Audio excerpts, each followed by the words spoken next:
You go to bed exhausted, you fall asleep, and then at 1 a.m., you're stumbling to the bathroom, back to bed. 3 a.m. again, and by the time morning comes, you feel like you never actually slept. Here's the thing most people get completely wrong about this. They think it's a bladder problem, they think they just have a weak bladder, or they're getting older, or that's just their life now. But for millions of people, the real cause is happening somewhere else entirely, and it starts before you ever close your eyes. The condition is called nocturia, waking at night to urinate. And while it sounds like a minor annoyance, the research tells a different story.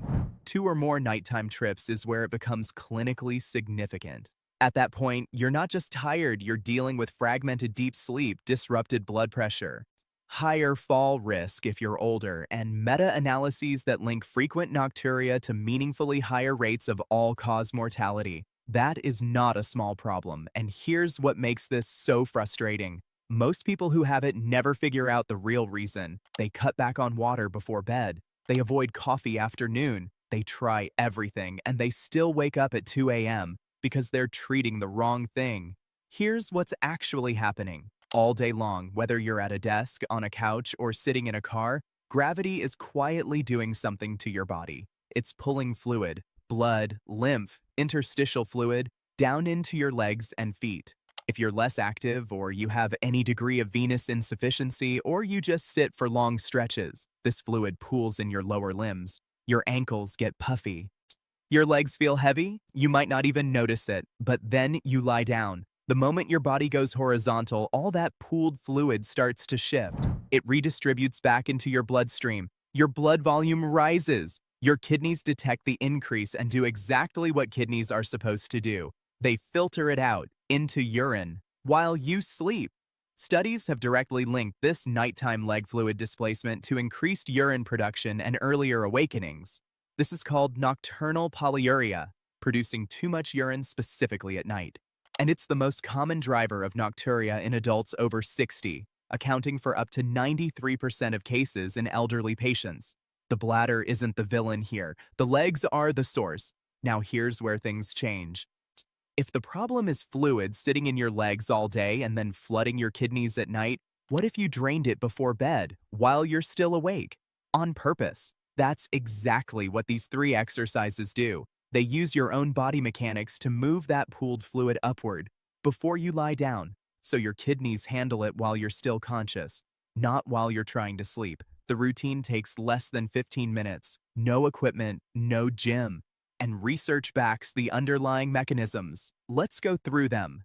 Exercise 3, the seated calf pump. This is your warm-up, and it works because of something most people never think about. Your calf muscles are often called the body's second heart. Every time they contract, they squeeze the veins in your lower leg and push blood and fluid upward against gravity. One-way valves in those veins keep it from falling back down. This is called the calf muscle pump, and it's one of the most powerful circulatory mechanisms in your body. The problem is, when you're sedentary all day, this pump barely activates. Here's how to do it. Sit in a sturdy chair, feet flat on the floor, back straight.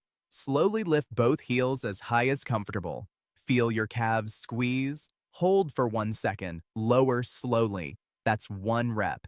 Do 15 to 20, slow and controlled. You may feel warmth spreading through your calves. That's circulation increasing. That's the pump turning on. Keep it slow. If you feel a cramp, pause, wiggle your toes, and resume. 1 to 2 minutes total. This primes the system for what comes next. Exercise 2, the calf wring out. This one surprises people. It's a self-massage technique, and it's more powerful than it sounds. Sit down and cross one ankle over the opposite knee, like a figure 4 stretch, so the calf muscle relaxes completely.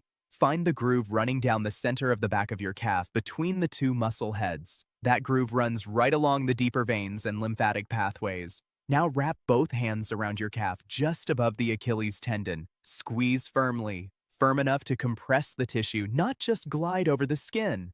And slide your hands upward toward the back of the knee in one smooth motion, like wringing out a wet towel.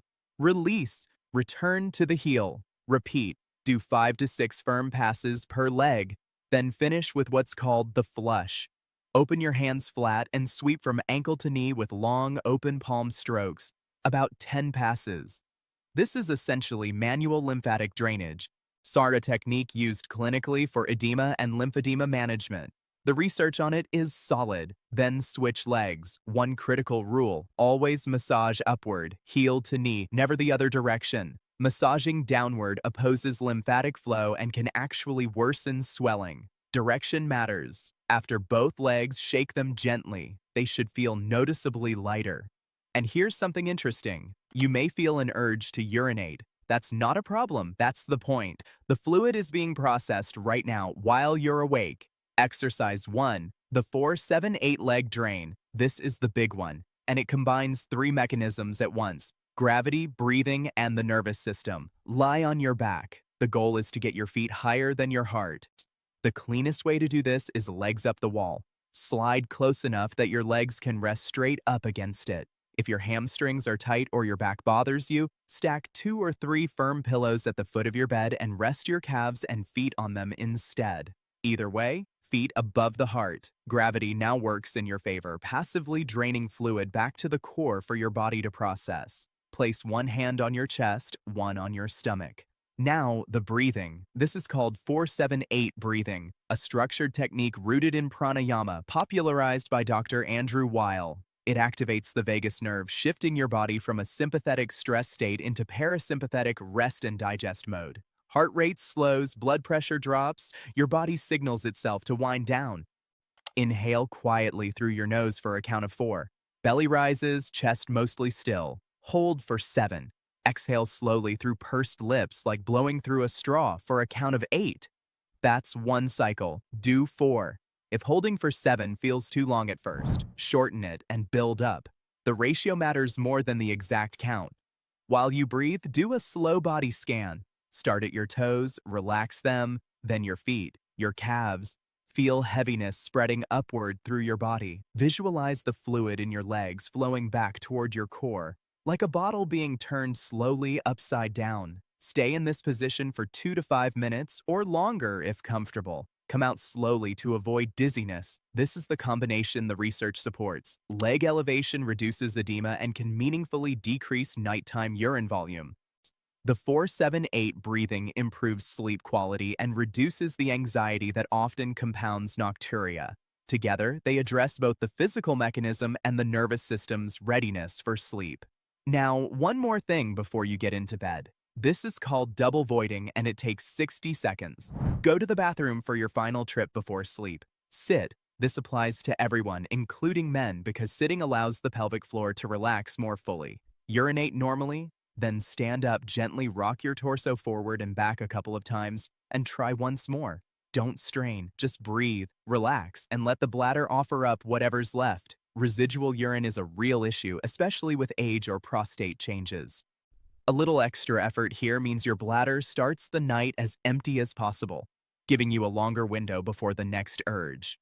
Do the full routine 30 to 60 minutes before bed. Consistency is everything here. Many people report fewer awakenings within 3 to 5 nights. That's not magic. That's the fluid redistribution happening before sleep instead of during it. But here's the honest truth you need to hear. These exercises target one specific mechanism: fluid-related nocturnal polyuria. If your nocturia has other drivers, this routine alone won't be enough. Burning or stinging when you urinate could signal a UTI. A weak stream, hesitation, or the feeling of incomplete emptying in men may indicate an enlarged prostate. Extreme thirst combined with high urine output day and night is a red flag for blood sugar issues. And if you snore heavily, gasp at night, or wake up exhausted regardless of how long you slept, that could be obstructive sleep apnea, which causes its own hormonal cascade that drives nighttime urination and requires its own evaluation. None of those things is fixed by calf raises. See a doctor. But if you're like the majority of people dealing with this, especially if you're over 40, somewhat sedentary, feel leg heaviness in the evenings, and your nocturia has gradually gotten worse over the years, the leg fluid mechanism is very likely part of your story. And here's the most important thing to take away from all of this. Nocturia is not a normal part of getting older. It is a signal. 2 or more nighttime trips is your body telling you something is off. With your fluid dynamics, your hormones, your cardiovascular system, or your sleep. Ignoring it doesn't make it better. Understanding it does. 3 exercises, 15 minutes, 30 to 60 minutes before bed. Drain the legs before the kidneys do it for you. Start tonight. If this gave you something useful, subscribe. We break down real health mechanisms in plain language so you understand what's happening in your body and what you can actually do about it. More coming soon.